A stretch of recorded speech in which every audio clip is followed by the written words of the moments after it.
So the concept of investor education, I was never able to buy into it. I never wanted to own any part of an investor education company because I felt like they're all doomed to fail. But I felt like content was scalable and content was dynamic. It was always changing. And if we didn't worry about, like people always say, well, on Tasty, you make it too hard to find this piece you did 7 years ago, type of thing. You don't teach a course. And I'm like, yeah, that's intentional. I didn't want to build an investor education platform. I don't give a crap. I wanted to build, I wanted to create as much content as we could create and throw it at you, like push it through a fire hose. So you're overwhelmed with content and we're always changing it. And if you don't like it, just watch the next day because it'll change. And I don't care what we said about 2 or 3 days before, because we're going to learn more stuff and we're going to change stuff and products are going to change. And so I'm going to build I'm going to build a financial content company that doesn't care about two things that are traditional. Forget about education for a second. One is we're not going to focus on stupid ass news, because news, to me, anybody can buy news. Who cares? There's nothing to news. And the second thing is we're not going to focus on guests, because I don't care what other people have to say, because you're just going to mess up all the money I spend on research and everything else. I don't care what you think, because what you think is not what our research says. So your opinion doesn't mean anything to me. So no news, no guests. That was the whole thing. It's all going to be our own homegrown, think tank based quantitative content. And, and people are like, Tom, that is so dumb, so insane. Nobody's going to watch you guys talk about the stuff. And I'm like, okay, then they won't watch. We'll fall flat in our face if that's the case. But I never believed that was the case. I thought people would eat up the idea of aggressive quantitative content. We don't dumb anything down. I wanted to build a network around challenging people with tough things, and it freaking worked.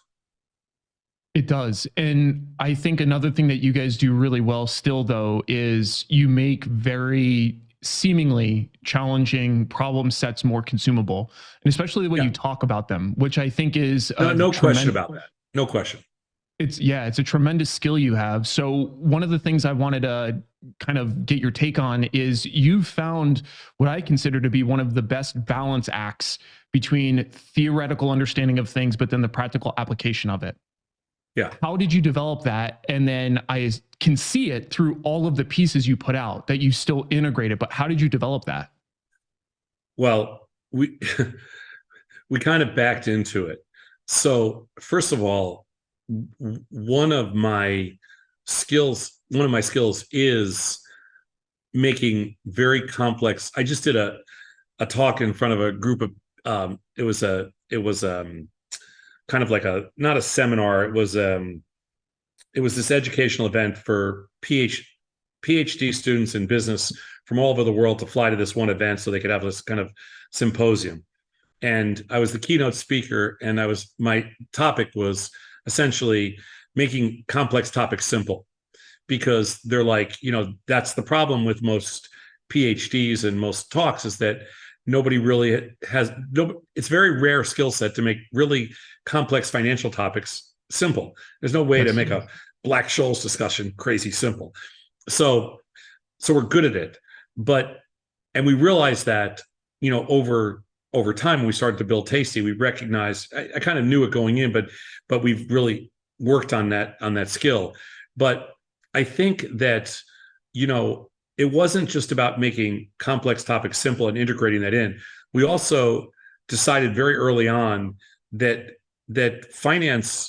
people could take finance in small doses, but other than that, it's kind of boring.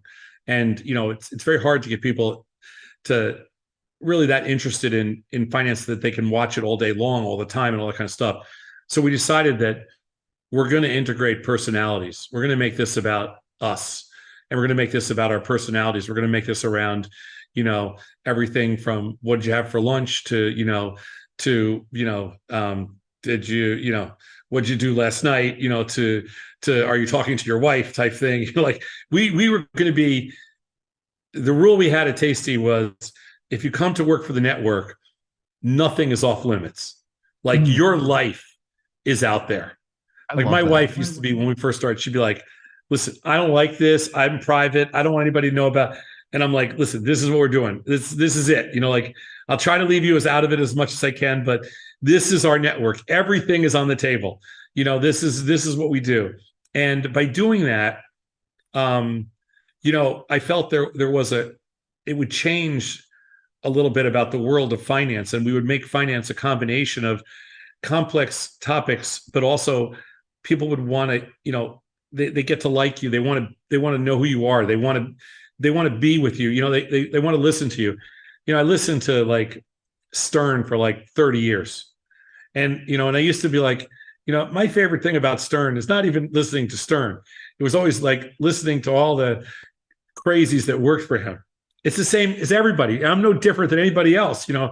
Like I could listen to him, to guys like Sal Governale, talk for 5 hours straight, even though it's the dumbest, most ridiculous stuff you've ever heard. Like I'd sit there in my car and just start laughing and be fascinated by it. And there was nothing to take away from it other than a smile.